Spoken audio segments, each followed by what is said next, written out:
வணக்கம் நண்பர்களே, லலித் பண்ணைக்கு மீண்டும் ஹோஷ் ஆமதீத்.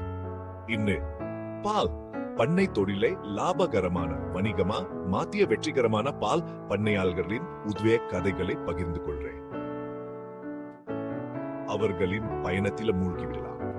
நம்முடைய முதல் வெற்றி கதை வெறும் பசுக்களுடன் தொடங்கி இப்போது டக்கும் மேற்பட்ட பசுக்களை கொண்ட பண்ணையை சொந்தமாக வைச்சிருக்கும் விவசாயியே பற்றியது.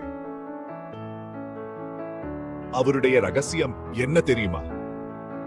தீவன அளித்தல், பால் கத்தல் மற்றும் தொழில்நுட்பத்தை விரிவுபடுத்துவதில் நிலைத்தன்மை.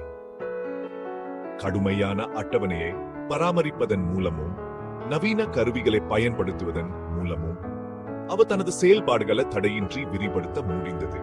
மற்றொரு விவசாயி பாரம்பரிய பண்ணை முறையிலிருந்து இயற்கை பால் பண்ணைக்கு மாறினார். ஜேக் இயற்கை தீவன மற்றும் இயற்கை பாலியல் கவனம் செலுத்துவதன் மூலம் அதிக விலைக்கு விற்கவும் விசுவாசமான வாடிக்கையாளர் தளத்தை உருவாக்கவும் அவரால் முடிந்தது.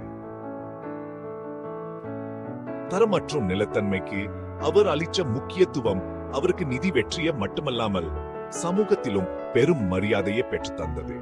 இந்த கதைகளில் பொதுவான கருத்து அர்ப்பணிப்பு மற்றும் நவீன நடைமுறைகளுக்கு ஏற்ப மாறுவதுதான். தொடர்ந்து கற்றுக்குவதன் மூலமும் மேம்படுத்துவதன் மூலமும் இந்த விவசாயிகள் தங்கள் வணிகத்தை அதிவேகமாக வளர்த்தனர். புதிய தொழில்நுட்பங்களை ஏற்றுக்கொள்வது முதல் இயற்கை முறைகளை தழுவுவது வரை பால் பண்ணையில் புதுமை என்பது குறிப்பிட்ட பலன்களுக்கு வழிவகுக்கும் என்பதை அவர்கள் காட்டுகிறார்கள்.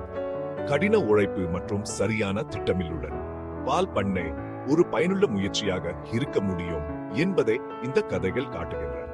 பிரேக் உங்கள் பால் பண்ணக்கான உதவி குறிப்புகள் மற்றும் உத்திகளை நான் தொடர்ந்து பகிர்ந்துக்குவதா காத்திருங்க. பிரேக் பார்த்ததற்கு நன்றி. அடுத்த முறை சந்திப்போம்.